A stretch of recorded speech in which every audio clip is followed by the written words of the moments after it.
Shalom to my brothers and sisters in the body of Yahushua HaMashyah. And today I bring you a word. I made me apologize. My greeting was not correct. Shalom to my brothers and sisters in the body of Yahushua HaMashyah and to the Hebrew Israelites who are scattered throughout the four corners of the earth. Today I bring you a very important news event so you can be more prepared when it comes to the 10th new moon. So the title of this news event message is 2016 10th New Moon Alert, the Signs of the Times. Now, you're probably saying, what did that mean, the signs of the time? Again, prophecy shall be fulfilled if this happened in Israel. And I will repeat this. Prophecy shall be fulfilled if this happened in Israel. And it will also let you know what kind of times we are in. All right.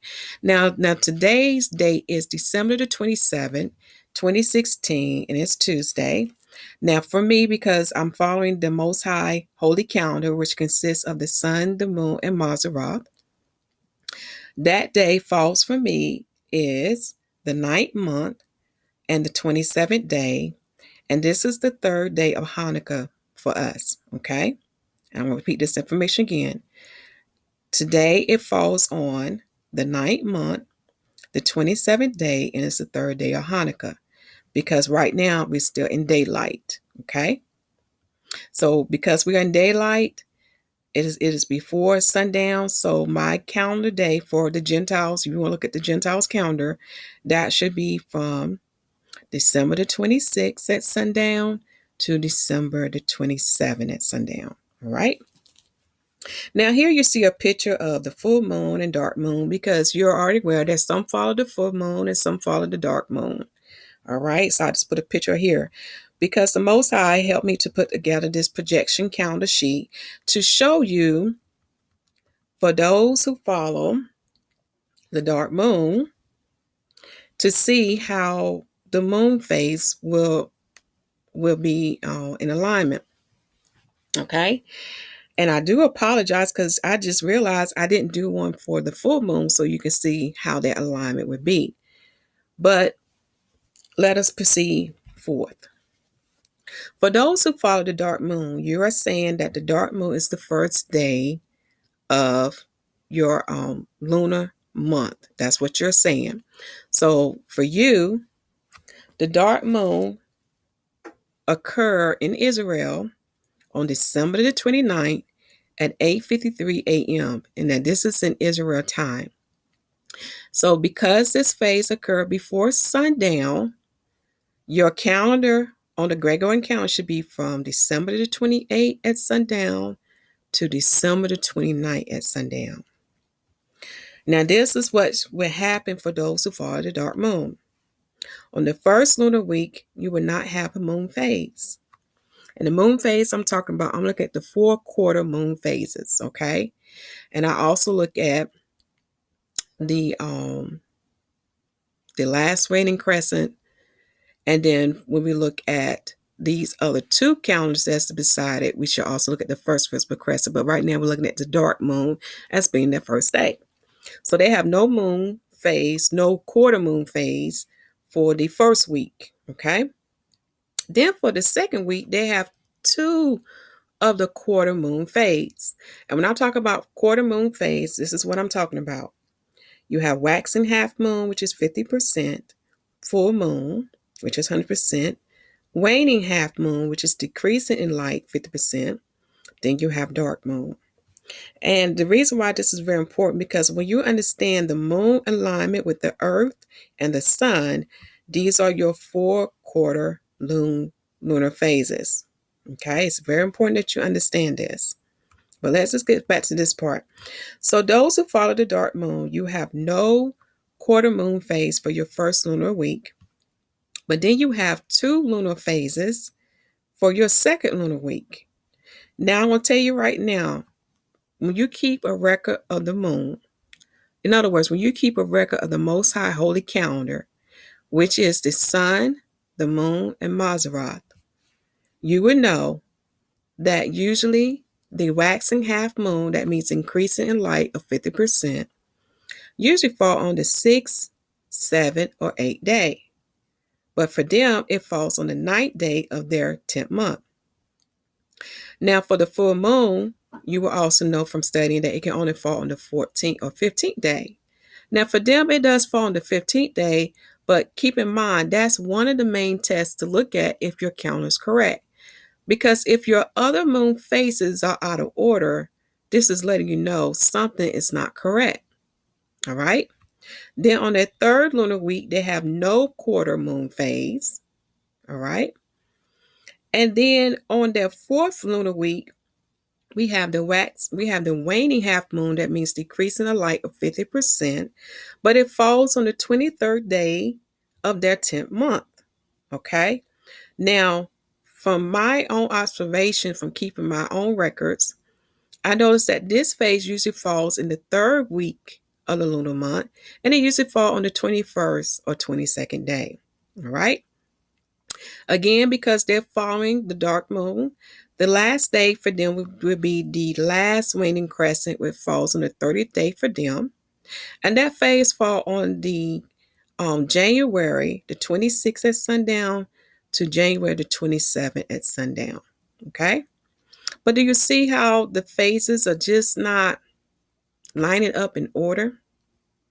Now, here's the prophecy that I'm talking about that should happen in Israel. Well, it may happen in Israel. We have to wait and see until we get the confirmation in heaven. There is a possibility that the West may see the new moon before the East. And this is why. Let's go to timeandphase.com. I want you to see this. All right. The dark moon, and the dark moon means that the moon is dark because it's in disalignment. You have Earth, Moon, Sun. Therefore, you cannot see the moon because there's no light on the moon. It is void of light and it is dark. All right. So in Israel, and keep in mind, the Gentiles would say this is a new moon, but those who are aware of the prophets and who have studied the King James 1611 and the works of Josephus and follow works and Enoch and many other sources would confirm this is not the new moon, but this is what the Gentiles say. Okay. So this phase occurred at 8:53 a.m. Now, I would put the link of this website and I'll put the link of another website that gives me more information about how soon can you see the first visible crescent after the dark moon. And that source said that the earliest time we can see the first visible crescent of light on the new moon is when it's about 12.1 hours to 15 hours after this time. Okay. So this is an Israel time. So when I add 12 hours to 8:53 a.m., I get about 8:53 p.m., but it's at night. And we know in order to see the first visible crescent of light, you can only see that phase at sundown because, number one, as the sun is going down, that moon illumination or that moonlight can be seen. Now, after the sun is complete to go down, you only have a small window of time to see the first visible crescent of light on that moon. All right. And then, so that's why throughout the rest part of the night, you may not be able to see it. All right. So we only have a window of time to see that first visible crescent during the sundown period. And after that time has passed, you should not be able to see it. All right. For that moon phase. That's very important. You have to understand the times of the moon phases and when can you see them. Now, timeanddate.com is a pretty good site because it gives you an idea when can you see these moon phases. So we are in the month of December, which soon we should be going into January, okay?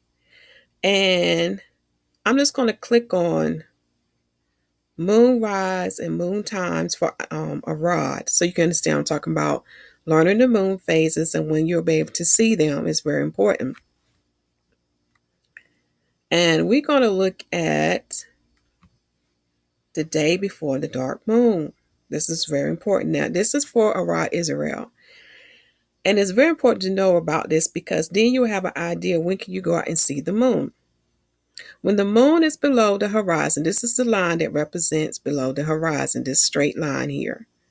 And it lets you know when you should be able to see that moon.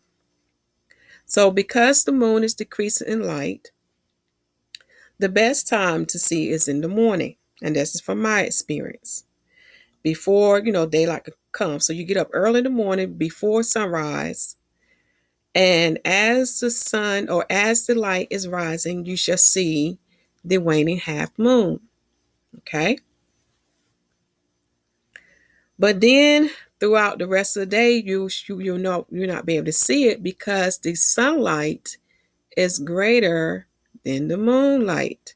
So you have a small window of time, or depending on a lot of things in the heavens, you want to have a window of time when you can see this moon. And a lot of things determine it. It depends on how bright the moon is, with its illumination. A lot of things affect on how you can see the moon, right? So this is why it's so important to understand the moon phases and the times you are able to see the moon phases, okay? So I'm going to leave it as that. And this link should also be in the description box. But let's get back to the projection calendar. So now that we have the understanding why the East may not be able to see the first visible crescent and the West has a bit greater chance of seeing it, this is why. In the Eastern Standard Time of America, we are about 7 hours behind Israel. In other words, Israel is 7 hours ahead of us. And because we are behind Israel about 7 hours, our chances of seeing the first visible crescent of light of the new moon is greater than Israel. Because when I add 12 hours to our time when the dark moon is, for us, the dark moon shall be at 1:53 a.m.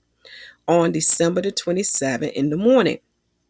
So remember I told you earlier that the earliest time that you can see the first visible crescent of light of the new moon is the earliest time is 12.1 hours to 15 hours. So when I add 12 hours just to 1:53 a.m. Eastern Standard Time of America, I get 1:53 p.m. Now I'm aware you cannot go in the afternoon and see the first visible crescent.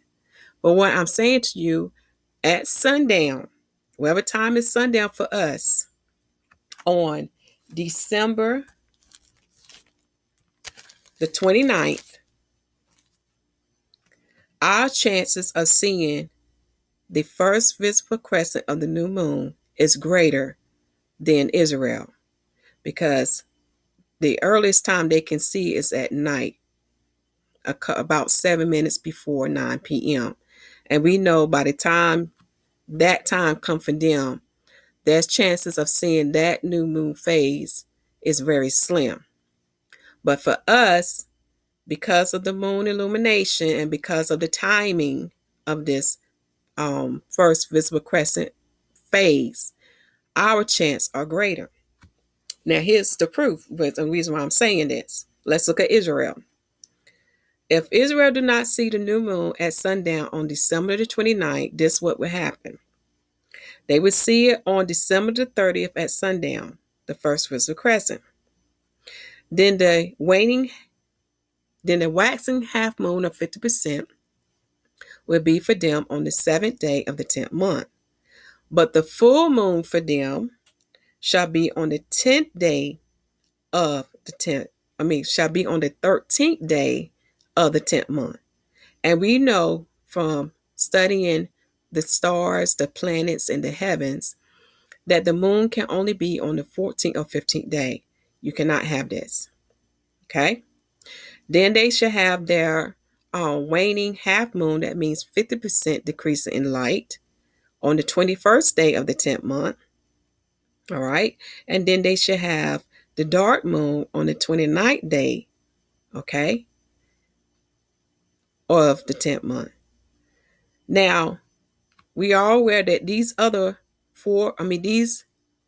we are aware that 3 of the 4 quarter moon phases can occur on these days, but what really throw this out, because their full moon would be on the 13th day, and that's not possible. Now, when we see the new moon in the West, in America, we shall see it on December the 29th at sundown, that first visible crescent. The waxing half moon, which means increasing in light, which is 50%, shall be on the 8th day, okay, of the 10th month, and that is correct. Then our full moon shall be on the 14th day of the 10th month, and our waning half moon, which is 50% decreasing in light, shall be on the 22nd day of the 10th month. And our last waning crescent of the moon shall be on the 29th day of the 10th month. And then the dark moon for us shall fall on the 30th day of the 10th month. And you can also do the same for your full moon, okay? And we can walk this out. Just do like I did. The reason why I did a short format of this, because I wanted to see how these 4 quarter moon phases would fall on the Most High Holy calendar. And I guarantee when you do it for the full moon, it's going to be jacked up like this calendar for the dark moon. Okay? And you're probably saying, well, what prophecy is Sister Yida talking about? This is the prophecy. Again, those who denounce Enoch, who is the prophet of the Most High, will not understand the signs of the time. And this is what he said that shall happen in the days of sinners. This is letting us know what kind of times we are in. And this is what he wrote. He said, and the moon shall alter her course. And the moon shall alter her order and not appear at her time. Now, I'm a witness of this happening more than once in Israel. And why the West are able to see the new moon before Israel, because the moon is not appearing at her appointed time. And proof of this can be found of this year, April 2016. Also I want to say it was October 2016 as well. Let me look at my calendar record here. Yep, October 2016 it happened. And I think also Israel didn't see it also for November 2016. There's a slight variation between what the West was following and what the East were following, because because of the moon not showing at her appointed time. And the bottom line is, one of the greatest tests is your full moon. The full moon can only be on the 14th or 15th day of each lunar month. It has to fall one of those 2 days. That's one of your greatest tests. When you see it past that test, then you need to look at your other quarter moon phases and see how they align. And this comes from keeping a record of the Most High Holy calendar. Okay, which is very important. Right here it says, dark moon. This is what I observed. I want you to write this down. I have seen the dark moon occur on the 28th, 29th, or the 30th day. All right. On your half moon, that means increase in light, I have seen it occur on the 6th, 7th, or 8th day. Full moon, it can only occur on the 14th or 15th day. And the Wicked Opinion will confirm what I'm saying, and I'll put the link of this in the description box. All right?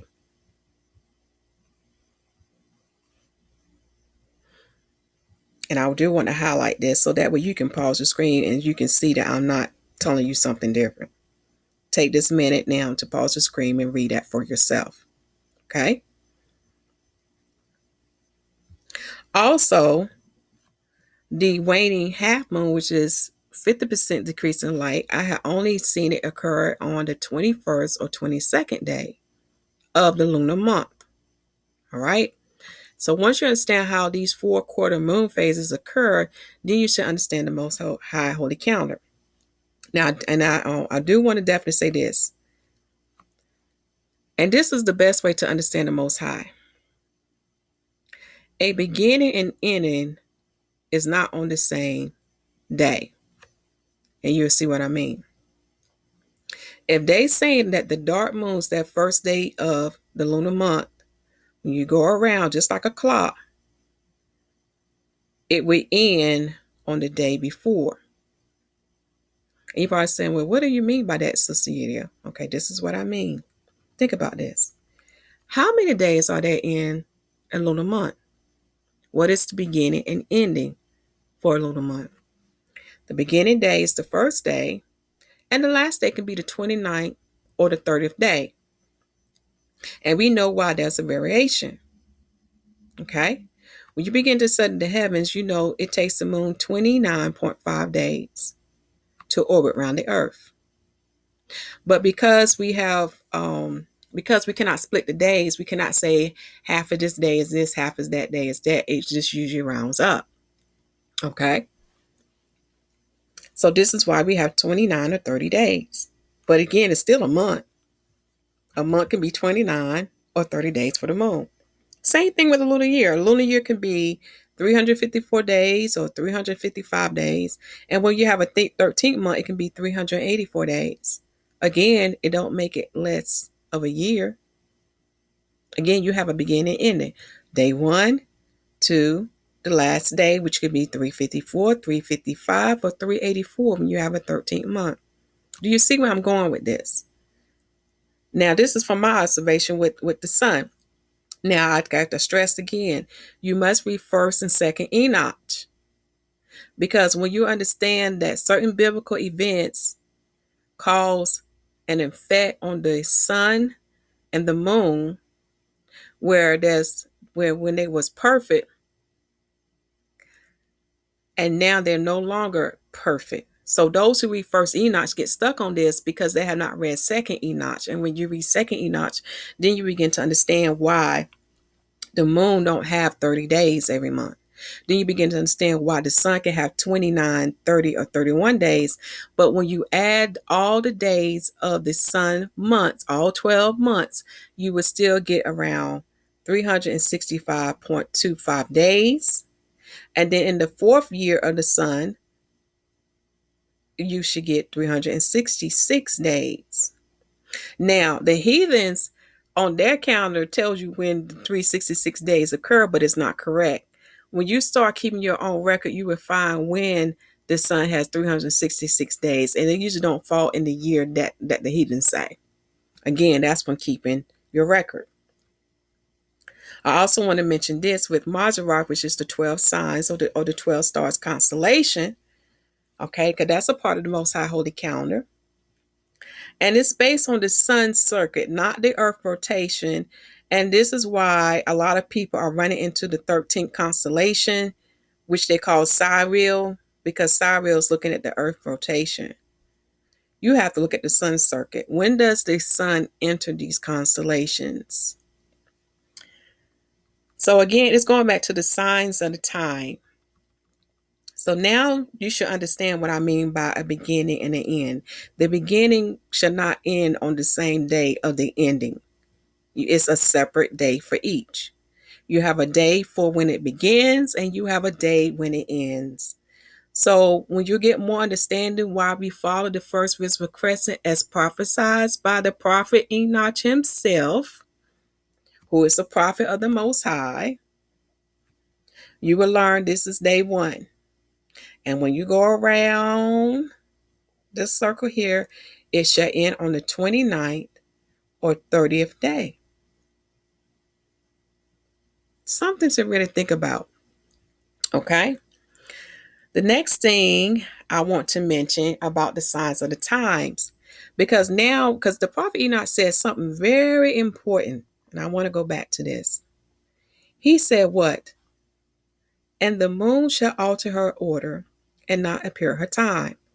This is fulfilling the prophecy, my people, dealing with the Israelites. And you're probably saying, where is Sister Yida going with this? I thought Enoch was not divinely written. The reason why those who are against Enoch is because the enemies of Yahuwah do not want you to know the truth. See, Enoch revealed too much information about the enemies of Yahuwah.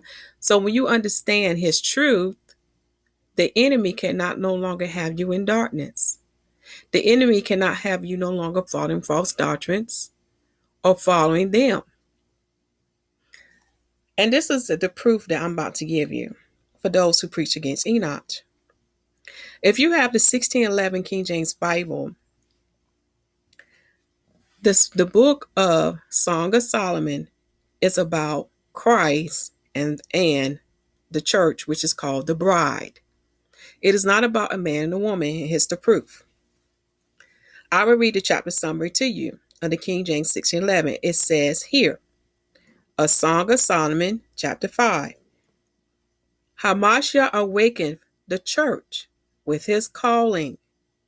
The church, having a taste of Christ's love, is sick of love, a description of Christ by his grace.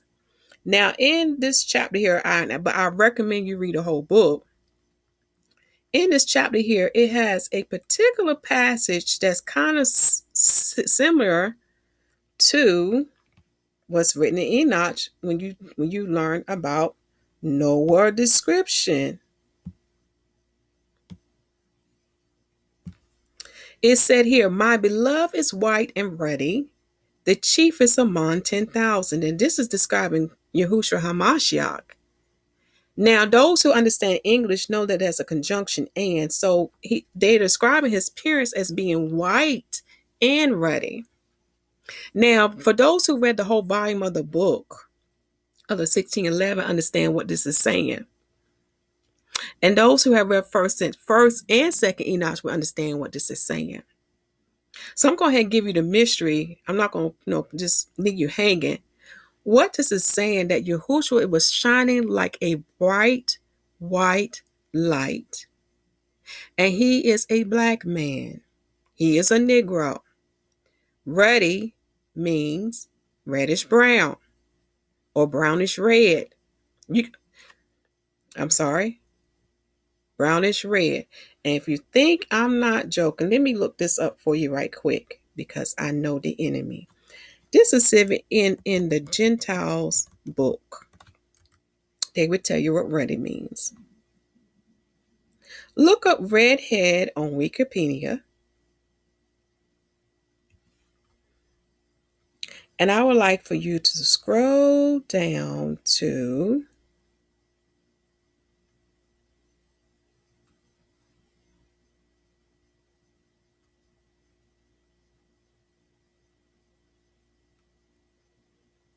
I'm about to get to it. Scroll down to religious and mythological traditions of redhead, okay? And it would tell you here, and this is the Gentiles telling you this. The Hebrew word usually translated ruddy or reddish brown. And the Hebrew word they would say be upone, which comes from the root word Adam. So this is why you see a close similation to Adam and Edom, okay? Was used to describe both Esau and David. So ruddy means reddish brown. Now, to understand the mystery on how Edom went from ruddy to Laban, and Laban means white, I have a video playlist for that, but that's for another time, for another message, because it's a great mystery behind my brother Esau and how he has mixed himself among the nations. But there's one ancient trait that he could not get rid of, my people. And I'm going to give you that trait to you now, the red hair.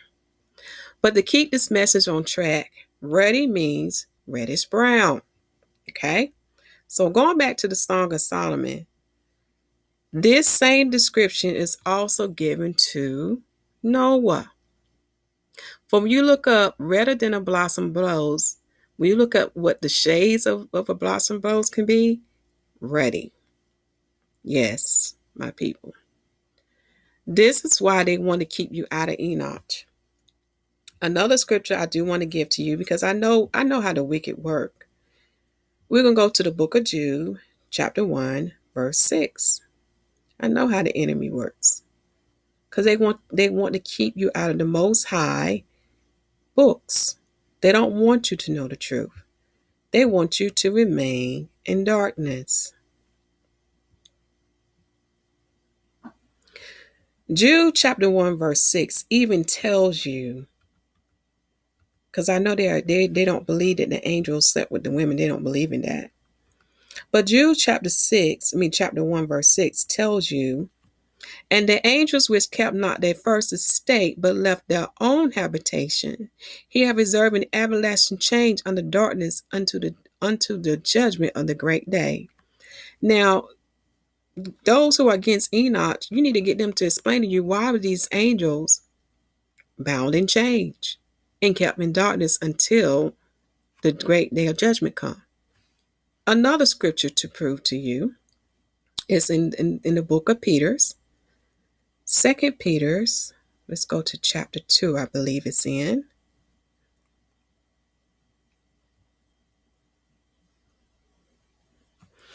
Second Peter's chapter 2, verse 4. If Yahuwah spare not the angels that sin, but cast them down to hell and deliver them into chains of darkness to be reserved unto judgment. I'm going to stop there. Again, do you still want to follow these people who want to keep you in darkness? Look at the word Nephilim or Nephilil. It appears into two books, Genesis and Numbers, one before the flood and one after the flood. For when you read the hidden books, you begin to understand who are the rulers over the other nations and how the angels mingle themselves. Another book to prove to you that this happened is in Daniel chapter 2, verse 43. Again, get them to explain this to you. See, you have to seek Yahuwah for his truth and his whole truth to understand Enoch, first and second Enoch. Don't just read first Enoch, read first and second Enoch. So you can't go to man and get them to explain this to you. You need to go to our Holy Father, for he is the only one that can reveal all truth to you. For in Daniel chapter 2, verse 43, it said that, and whereas thou sawest iron mixed with murky clay, they shall mingle themselves with the seed of men, but they shall not cleave one to another, even as iron is not mixed with clay. Now it's letting you know about another species here. Who is that species that mix with the seed of men? Again, the enemies of Yahuwah want you to not read 1st and 2nd Enoch and the book of Jubilees, because those two books will give you great understanding what is truly going on, who is truly your enemies. So you're not dealing with flesh and blood. You're not dealing with mankind who is called Adam. Okay? Read Genesis chapter 5, verse 1 through 5 or 1 through 4, because there you will see that mankind is called Adam. You're not dealing with Adam. You're dealing with principalities who are angels, who are also called spirits. These angels are Satan and the angels that he brought down with him. That's who you're dealing with, my people. Another thing about the signs of the time, again, you're probably saying, well, why is not Israel not able to see the new moon, but the West is? This is why, my people.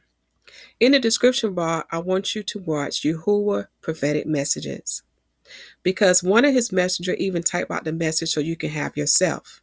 And I'm going to read this to you, because as long as the Israelites are not in their true home, this is why things are out of order. And I read what Yahuwah said. But the time has come for your restoration, for you to return to me, and for me to receive you unto myself as my people. For in your restoration is the fullness of the earth, and the realignment of the cosmos and the universe. And I want to really read that. I want you to focus. This is why things are out of order, my people. This is why Israel not able to see the new moon at its appointed time, and why the West is seeing it, because we are in the days of sinner, and because the true Israelites are not in the holy land.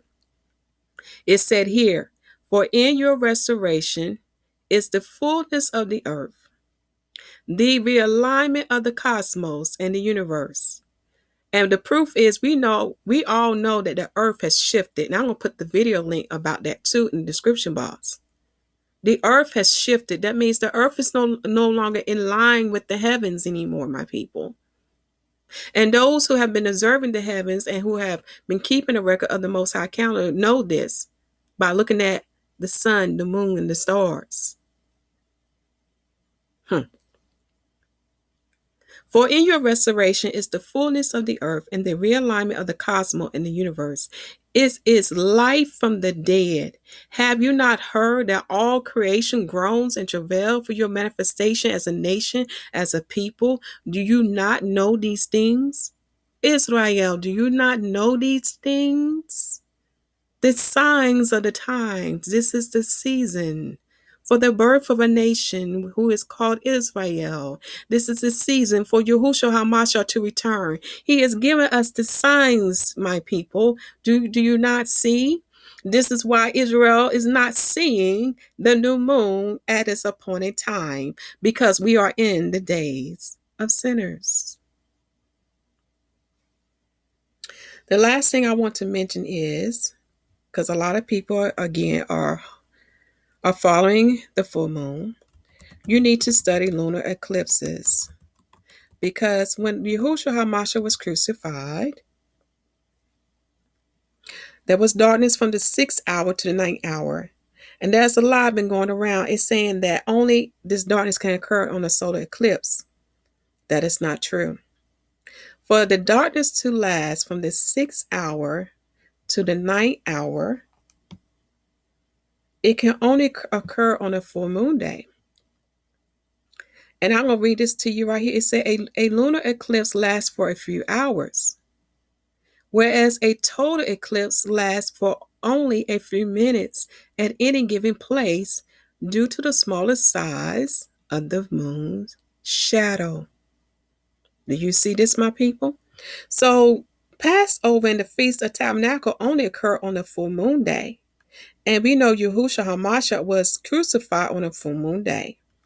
And I will put the link of this in the description box. But actually, I'm going to put the video link in the description box that explains this more in detail, because it tells you that a central lunar eclipse is a total lunar eclipse during which the moon passes through the center of the Earth's shadow. These are relatively rare. And the reason why these are relatively rare, because this is what happens. Central lunar eclipses are defined as lunar eclipses where part of the moon passes through the center of the Earth's shadow. They are the darkest eclipses and relatively rare. So again, my people, they are having you follow false doctrine about the full moon. For when Yahushua HaMashyah was crucified, he was crucified on the Passover day, which was Abib 14. And Abib 14 was a full moon day. And the darkness occurred from the 6th hour to the 9th hour because of this alignment. Sun, earth, moon. Sun, earth, moon. So this is why the darkness lasts that long, my people. Again, proof to you, my people, we are in the signs of the time for Yahushua HaMashyah to come. So, check the video description box for other videos to get more understanding about why Passover and Feast of Tabernacle occurs on a full moon day, and other videos that I mentioned in this video. But now we have the understanding why the new moon shall be seen on December the 29th at sundown, 2016. And when it appear on this day, the other quarter moon phases shall be on its correct day and correct lunar week. Take this time now to pause your screen and to look at this calendar here and compare. All right, my family, continue to preach the gospel that the kingdom of heaven is at hand. For we know that this is the season for Yahushua HaMashyah to return based on the signs we have now from the heavens. For the moon did not appear at her appointed time. The earth has shifted. There have been great earthquakes. Everything is out of order, as the prophet says. Everything is affected. The cosmos and the universe. All creation is growing and travailing for the birth of the nation of Israel to come forth. This is the season. These are the signs of the times. For Esau's kingdom is coming to an end, as written in 2nd Ezra chapter 6, verse 7 through 9. And as what Yahushua HaMashyah had told us, these are the signs of the end of the age. Do not take this lightly. Make sure you have received salvation as written in Romans chapter 10, verse 8 through 13, my people. Make sure you are preaching this to all people and warning them. And make sure all people are baptized in the name of Yahushua HaMashyah, for he said you must be born of water and of spirit in order to enter into the kingdom of heaven. Another mystery that many people do not understand, for the bride of Yahushua is the spiritual temple of Yahuwah that have received the circumcision of the heart that's not made by man's hands, and that it's not built by man's hands either. Another great mystery that many do not understand. All right, my family, I love you all. Shalom.